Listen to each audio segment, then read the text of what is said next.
1957లో ఎన్నికల్లో నెహ్రూ నాయకత్వంలో కాంగ్రెస్ గొప్ప విజయాన్ని సాధించి పెట్టింది. ఆయన ప్రభుత్వం వెల్లువెత్తున్న విమర్శలకు ఎదురొచ్చింది.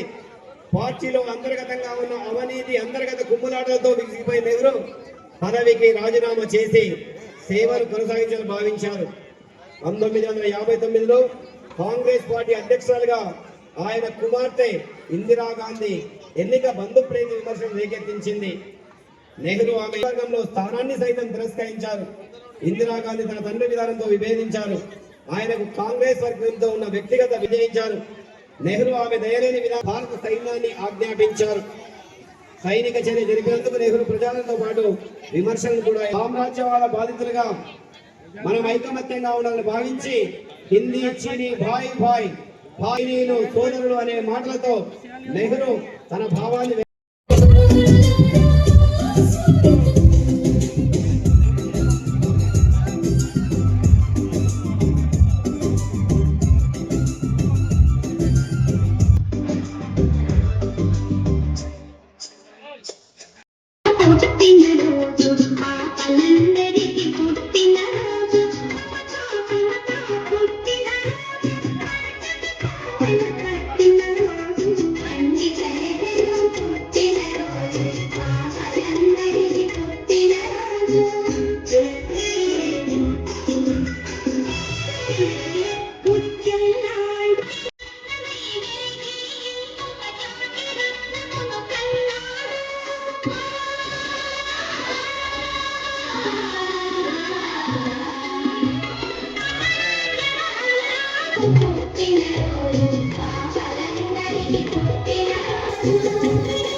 తండ్రి కాదు, ఈ దేశానికి తండ్రి అంటూ నాయకుడు. ఆయన చేసిన గొప్ప పనులు: పరిశ్రమలను ఎన్నింటినో స్థాపించాడు, ఉన్నత విద్యా సంస్థలను స్థాపించారు, జాతీయ ఐక్యతకు కృషి చేశారు, ఆనకట్టలే ఆధునిక దేవాలయాలు అని నమ్మి నాగార్జున సాగర్, హీరాకుడ్ డ్యాం, పాల్కానంగల్ డ్యాం నిర్మించారు.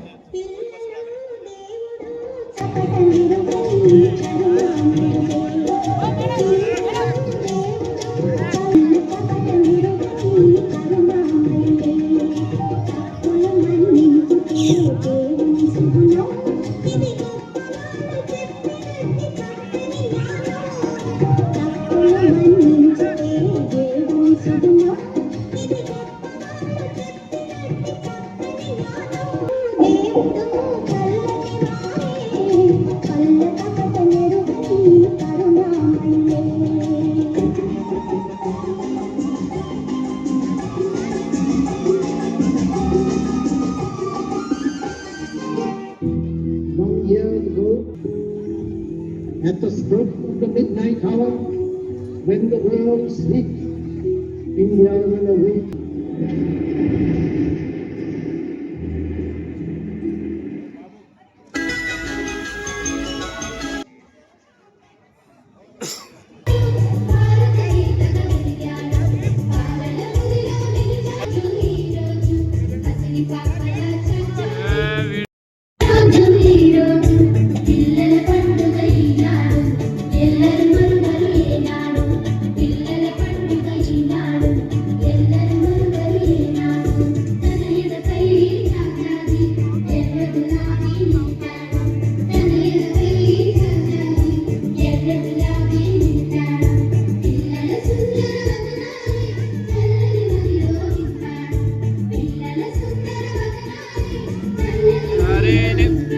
పండిత్ జవహర్లాల్ నెహ్రూ గారి జన్మదినోత్సవం. ఆయన పిల్లలను బాగా ఇష్టపడేవారు.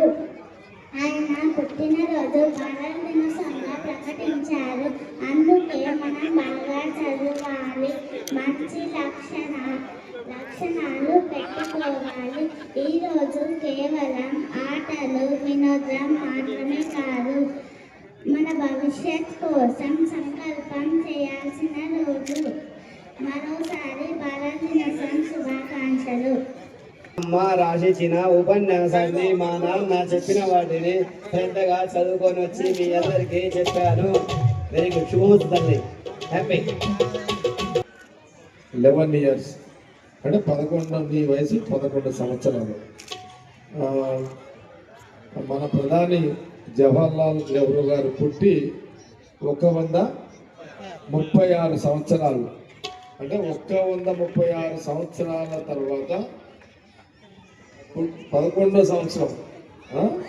అంటే మన మొదటి ప్రధాని జవహర్లాల్ నెహ్రూ గారు చిన్నపిల్లలు ప్రేమించేవాడు, ఆప్యాయత దగ్గర తీసుకునేవాడు అని ఒక 2-3 వాక్యాలు మీ టీచర్స్, మీ తల్లిదండ్రులు నీకు అవగాహన కల్పించినందుకు, ఇలాంటి వాక్యములు నీకు చెప్పినందుకు, ఇలాంటి మాటలు నీకు చెప్పినందుకు మీ తల్లిదండ్రులకు, మీ స్కూల్ టీచర్స్కి నేను అభినందన తెలియజేస్తున్నాను.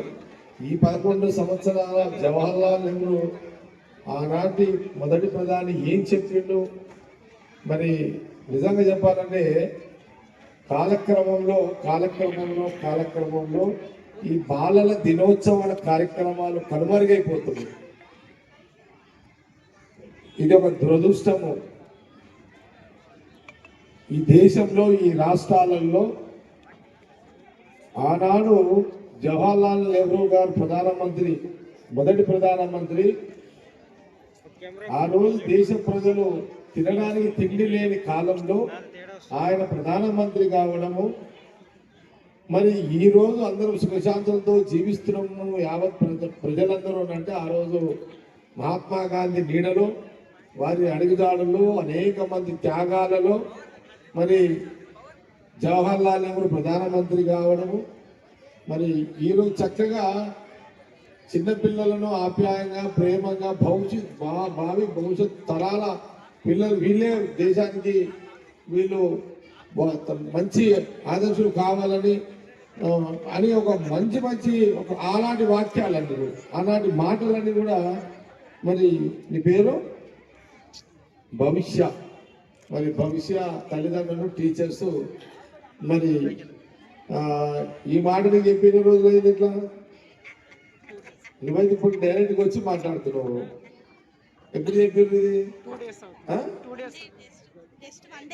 1 డే నిన్ననే చెప్పారు. అంతకుముందు తెలియదు అయినా తెలుసా తెలియదా? గుడ్, తెలుసు కానీ మళ్ళీ రిమైండ్ చేసారు. Very good. అది ప్రతి తల్లిదండ్రులు మన చరిత్రని జ్ఞాపకం పెట్టుకోవాలి, చరిత్రను మెమరేసుకోవాలి. నిన్నటి రోజు ఏమైంది, మొన్న ఏమైంది అనేది కూడా మనం తెలుసుకోవాలి.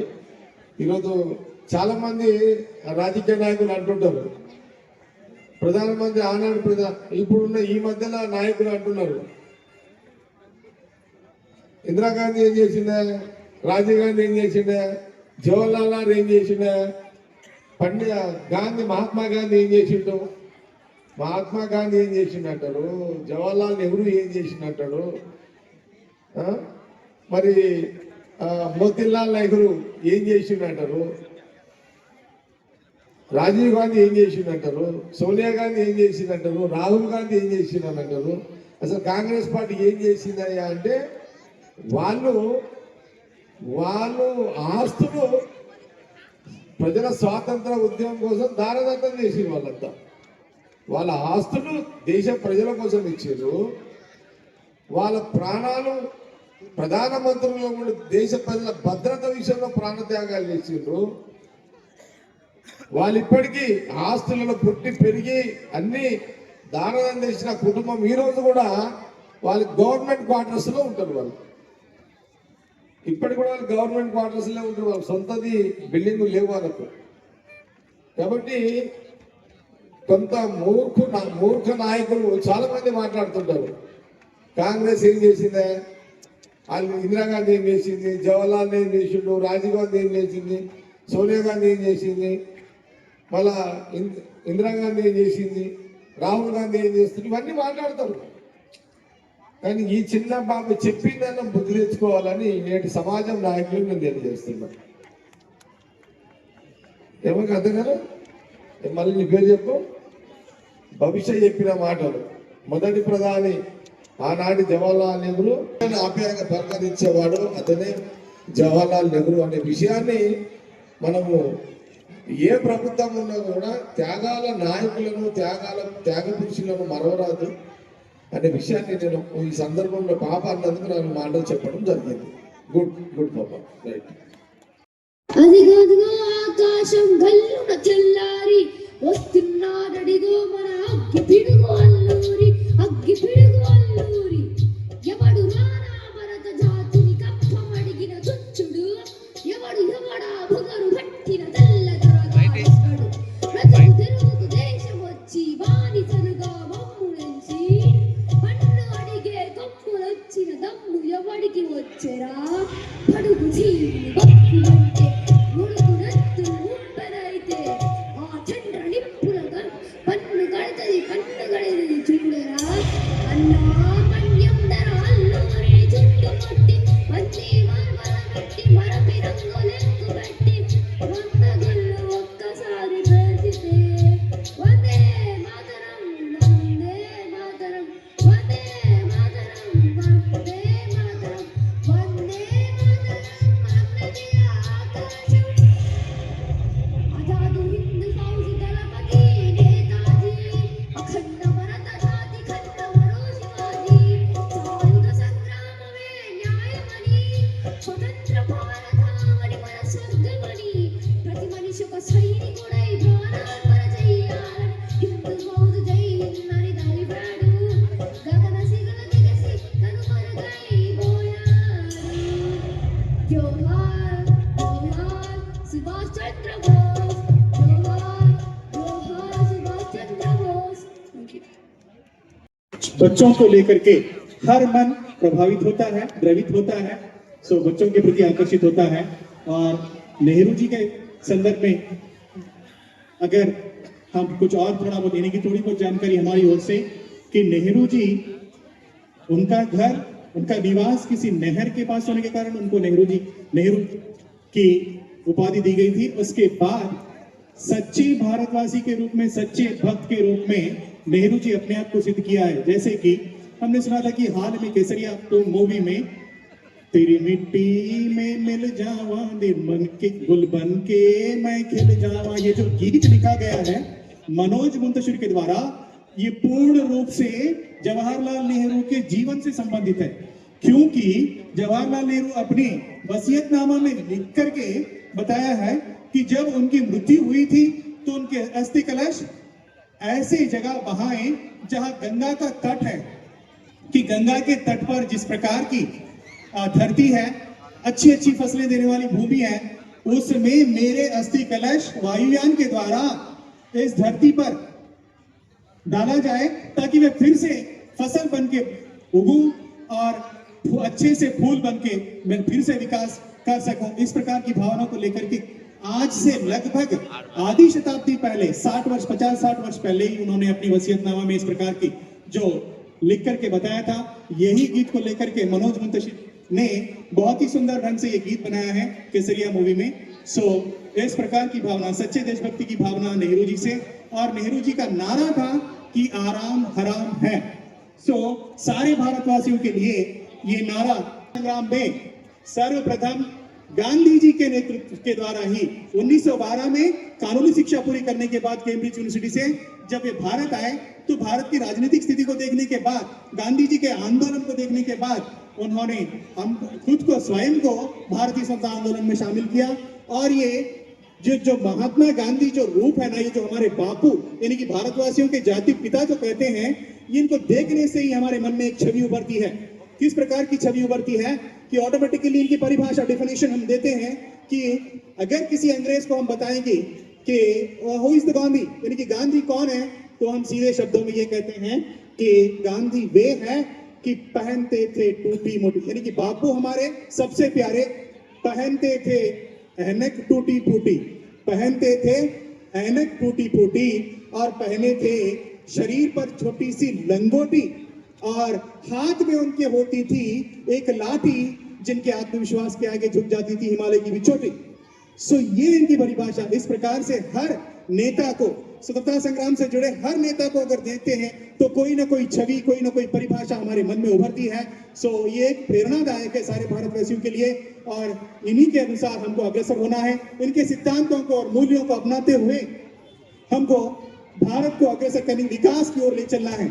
इस प्रकार एक एक नेता के बारे में, मोतीलाल नेहरू अपने समय के वकील थे, और इतने सुप्रसिद्ध वकील थे कि ये इनके मार्गदर्शन में ही इनकी संतान विजयलक्ष्मी पंडित यूएनओ की सर्वप्रथम सभा की अध्यक्ष बन चुकी थी, इनकी संतान। और नेहरू जी के बारे में तो क्या कहने, जवाहरलाल नेहरू जी की छवि है। ये एक कर्मठ व्यक्ति है। इनको सर्वप्रथम हम ये इस रूप में जानते हैं कि भारत के नवभारत के निर्माता। नवभारत के निर्माता मीन्स जब भारत स्वतंत्र हुआ उस समय पर भारत की आबादी 36 करोड़ थी, लेकिन आज लगभग 136 करोड़ की आबादी है। इस प्रकार का देश आज भी सुख संपन्न से भरा, इन्हीं के सिद्धांतों, इन्हीं के मूल्यों, इन्हीं की नीतियों के आधार पर भारत एक सशक्त देश कहलाया है, जिसके कारण भाखड़ा नंगल, हीराकुद और नागार्जुन सागर जैसे बांध उन्होंने बनवाए, कोई और मॉन्यूमेंट नहीं बनवाया उन्होंने। भारत के विकास हेतु आईआईटी खड़गपुर जिस प्रकार के इंस्टीट्यूटों की स्थापना उन्होंने की है, वे ही आज भारत को अग्रसर करने में, भारत को सबसे आगे, संसार के सामने समक्ष सबसे आगे रखने में, और उन्हीं का योगदान है। एक प्रकार से, इस प्रकार हम इनको दार्शनिक भी कहते हैं। दार्शनिक उन्हें कहा जाता है आगे की सोच को ध्यान में रखते हुए जो योजनाएं बनाई जाती है, पंचवर्षीय योजनाओं के आधार पर इन्होंने इतने महान कार्य किए हैं कि भारत आज भी एक सशक्त और सुखमय और सम्मानजनक स्थिति में है, तो केवल इन्हीं की दूरदर्शिता के कारण ये हम मान सकते हैं। इसी प्रकार एक आयरन लेडी है, ऐसे इनकी पहचान ऐसी ली जाती है, इस प्रकार से ली जाती है कि आयरन लेडी यानी कि डिसीजन लेने में कभी देर नहीं करते, और शत्रु के दांत खट्टे करने में कभी पीछे नहीं हटा, और स्ट्रॉन्ग डिसीजन लेने में ये खुद में एक माहिर है। इस प्रकार का व्यक्तित्व ये इंदिरा गांधी जी का है। इस प्रकार अगर देखा जाए तो ये सारे के सारे नेता, सारा परिवार देशभक्त है। इस प्रकार से हमको प्रेरणा मिलती है, इनको जब देखते हैं तो अपने आप में। इससे पहले हमने बताया कि जवाहरलाल नेहरू की मृत्यु तक, आजीवन मृत्यु तक उन्होंने देश की सेवा की है। खुद को स्वयं समर्पण किया है और सारा परिवार देश के लिए समर्पित हुआ है। और इंदिरा गांधी किस प्रकार से उनकी मृत्यु हुई थी और उस प्रकार राजीव गांधी जी की मृत्यु किस प्रकार से हुई है, और नई शिक्षा नीति के अनुसार हर क्षेत्र में शिक्षा का प्रसार हो, ये सिस्टम राजीव गांधी जी ने भारत में लागू किया है। 1986 में ओपीबी ऑपरेशन ब्लैक बोर्ड के द्वारा शिक्षकों की नियुक्ति, हर क्षेत्र में विद्यालय की स्थापना, इस प्रकार के बड़े बड़े ही ओजस्वी महान डिसीजन लेने में ये माहिर थे। सो इस प्रकार हम इनको जान सकते हैं। आगे तो आप सोनिया गांधी जी है, ये इनका परिवार है। इन्होंने तो उदारता का एक मिसाल ही साबित कर दिया है। सब कुछ अधिकार इनके हाथों रहने के बावजूद भी इन्होंने प्रधानमंत्री पद को त्याग करके देश के विकास हेतु मनमोहन जी को यानी कि पीएम बनने का अवसर प्रदान करके देश के विकास में एक अच्छे आर्थिक वेत्ता को इन्होंने सामने लाया। ये इनकी उदारता है, सैक्रिफाइंग सिचुएशन है, इसलिए ये इनकी महानता हम मान सकते हैं। नेक्स्ट आगे चल करके ये क्या है, प्रियंका गांधी जी है।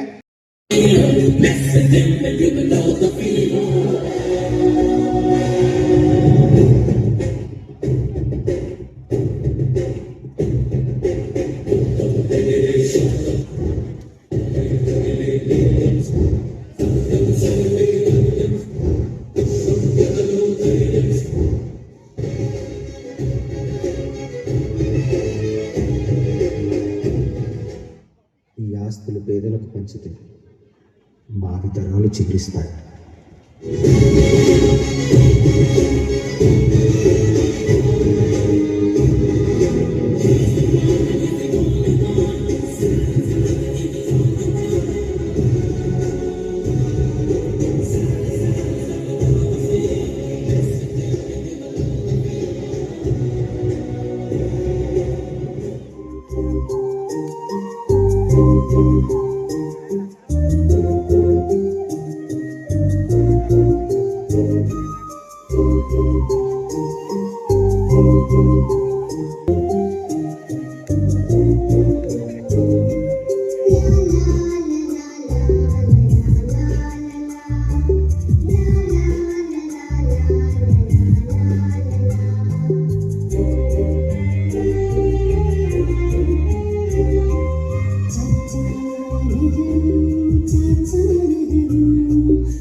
और हम में से किसी को कभी न वो काम करने हैं, कभी न वो शब्द बोलने हैं, न कभी वो विचार भी करना नहीं है जिससे भारत माता का सिर झुक सकता है।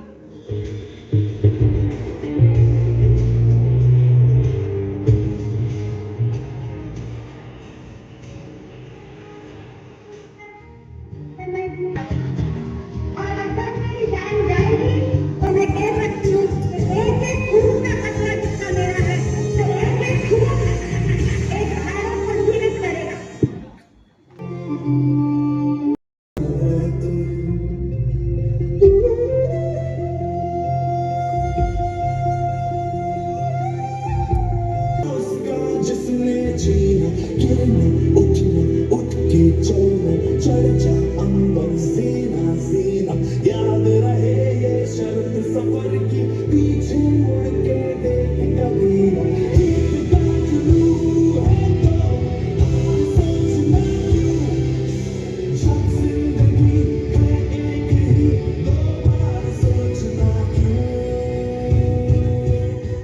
आज मौका है कि हम भारत को वैसा ही महान भारत बनाएं जैसा भारत था गुलामी के पहले, लेकिन भारत को हम कमजोर नहीं होने देंगे, भारत को हम टूटने नहीं देंगे।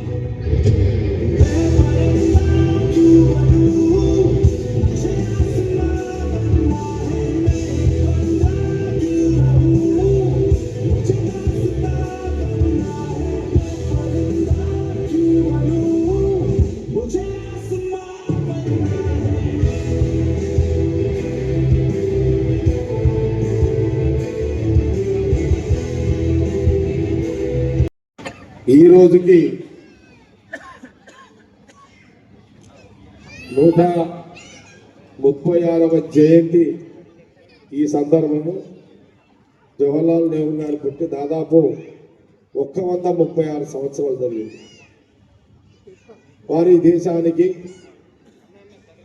మొదటి ప్రధానిగా దేశ ప్రజలు మహాత్మా గాంధీ గారి యొక్క నాయకత్వంలో అనేక మంది దేశభక్తులు త్యాగ పురుషుల యొక్క నిర్ణయానుసార ప్రకారము మరి మొదటి ప్రధానిగా భారతదేశానికి మరి వారిని ప్రధానమంత్రిగా ఎన్నుకోవడం జరిగింది. వారి యొక్క చరిత్ర త్యాగాల చరిత్ర. ఈరోజు సంగారెడ్డిలో ఇక్కడ ఈ రామ్నగర్లో ఇక్కడ కార్యక్రమాన్ని జవహర్లాల్ నెహ్రూ గారి యొక్క జయంతి సందర్భంలో ఇక్కడ ఏర్పాటు చేసుకోవడం జరిగింది. వారి త్యాగాలు ఒకసారి స్మరించడానికి ఈ యొక్క కార్యక్రమం ఏర్పాటు చేసుకోవడం జరిగింది. మహాత్మా గాంధీ గారి దేశ ప్రజల స్వాతంత్ర పోరాట సమయంలో మరి ఆ రోజు మహాత్మా గాంధీతో పాటు జవహర్లాల్ నెహ్రూ గారు ఈ రాష్ట్ర ప్రజలు దేశ ప్రజలు గమనించాలి, తెలుసుకోవాలి, చరిత్ర భావి తరాలకు వారి త్యాగాలు చెప్పాల్సిన బాధ్యత ప్రతి పౌరుడి మీద ఉంది. వారు దేశ ప్రజల స్వాతంత్ర సందర్భంలో వారు జైలు జీవితము మరి దాదాపు 3259 రోజులు.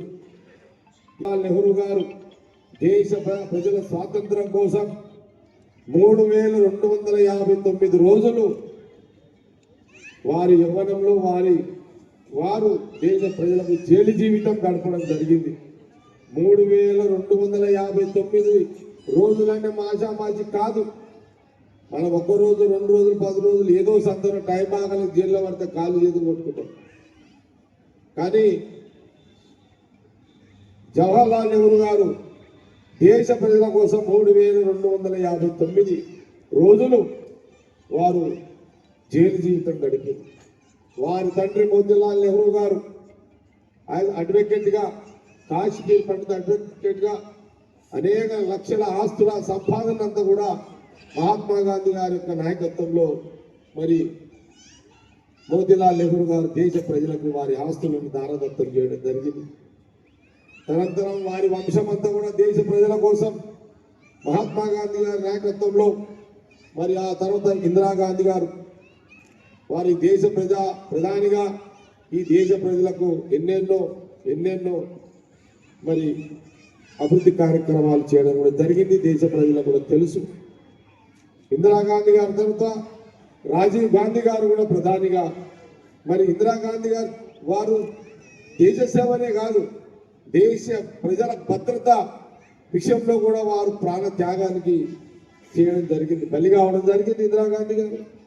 దాని తర్వాత రాజీవ్ గాంధీ గారు ప్రధానమంత్రిగా కావడం, వారు దేశ ప్రజల భద్రత విషయంలో కూడా మరి వారు కూడా బలి కావడం జరిగింది. దాని తర్వాత మనందరూ కూడా తెలుసు సోనియా గాంధీ గారు మరి వారు కూడా ఈ దేశ ప్రజలందరూ కూడా ప్రధానిగా ఉండాలన్నా కూడా వారు ప్రధానమంత్రిగా వారు తీసుకోలేదు. రాహుల్ గాంధీ గారు కూడా ప్రధానమంత్రి కావాలని దేశ పార్లమెంటు ప్రజలందరూ కోరినా వారు కూడా వద్దు అని మన్మోహన్ సింగ్ గారు ప్రధానమంత్రిగా చేశారు. అది ఒక చరిత్ర వాళ్ళది.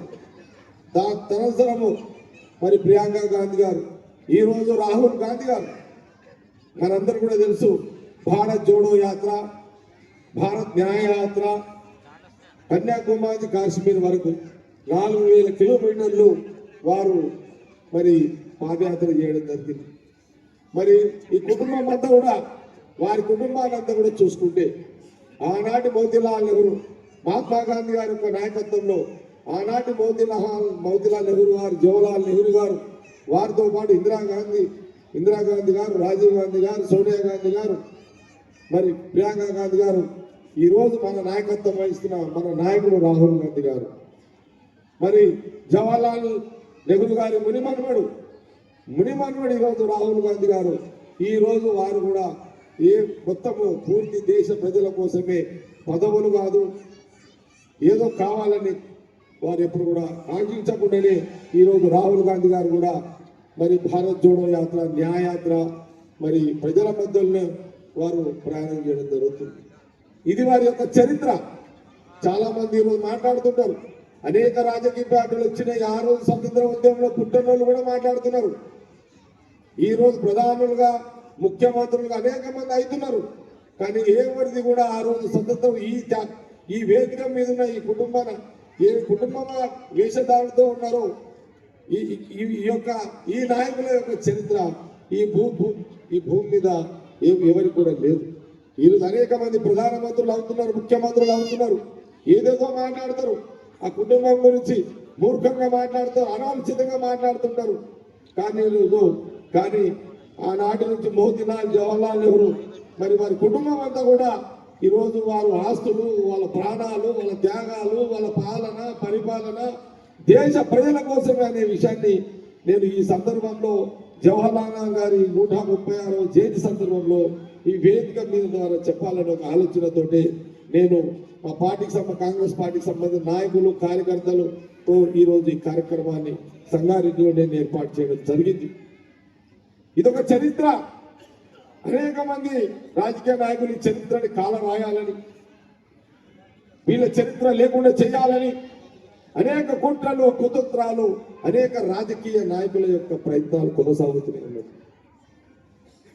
కాబట్టి ఈరోజు జవహర్లాల్ నెహ్రూ గారి యొక్క జయంతి సందర్భంలో ఈ యొక్క కార్యక్రమాన్ని నేను ఏర్పాటు చేసుకున్న సందర్భాన్ని నాకే చాలా సంతోషంగా అనిపిస్తున్నది. ఇంత మంచి కార్యక్రమాన్ని ఒక చరిత్ర గల కుటుంబం యొక్క త్యాగాల కుటుంబం యొక్క ఆ కుటుంబం యొక్క వ్యక్తుల పేర్ల మీద ఈరోజు ఒక కార్యక్రమాన్ని, ఒక ప్రదర్శన కార్యక్రమాన్ని ఈరోజు నేను, నా భార్య, నా కుటుంబం, నా కార్యకర్తలు మేమందరం కూడా ఇక్కడ ఈ కార్యక్రమాన్ని ఏర్పాటు చేసుకోవడం జరిగింది. అనేక చెప్పుకోవాలంటే ఎన్నో ఉన్నాయి, అనేకం ఉన్నాయి. కానీ ఎవరు చూస్తూ ఏం చేశారు, వాళ్ళ ఆస్తులు ఇచ్చారు, వాళ్ళ ప్రాణాలు ఇచ్చారు. ఈ రకమైన आने वाले इलेक्शन में ये देश की प्रधानमंत्री बनने का जरूरत है। राहुल गांधी जी देश की प्रधानी बनना है, बने तो ये देश की जनता सुकून की जिंदगी रहती है। ये देश की जनता आराम से नींद जाना, आराम से रहना, ये देश की जनता, किसान भी अच्छा रहना, महिला भी अच्छा रहना, यूथ भी अच्छा रहना। बस मैं ये आज का जवाहरलाल नेहरू जयंती के दिन में मैं यहाँ से आवाज दे रहा हूँ देश की जनता के लिए, स्टेट जनता के लिए। ఈ రాష్ట్ర ప్రజలు బాగుండాలంటే, ఈ దేశ ప్రజలు బాగుండాలంటే మరి రాహుల్ గాంధీ గారు ప్రధానమంత్రిగా కావాలి. మరొకసారి పండిత్ జవహర్లాల్ నెహ్రూ గారి యొక్క 136వ జయంతి సందర్భంలో మరి కార్యక్రమాన్ని పెట్టుకొని చేసుకోవడం చాలా సంతోషాన్ని వ్యక్తపరుస్తూ మరి ఈ కార్యక్రమాన్ని మొదలు పెట్టాల్సిందిగా కోరుతున్నాను.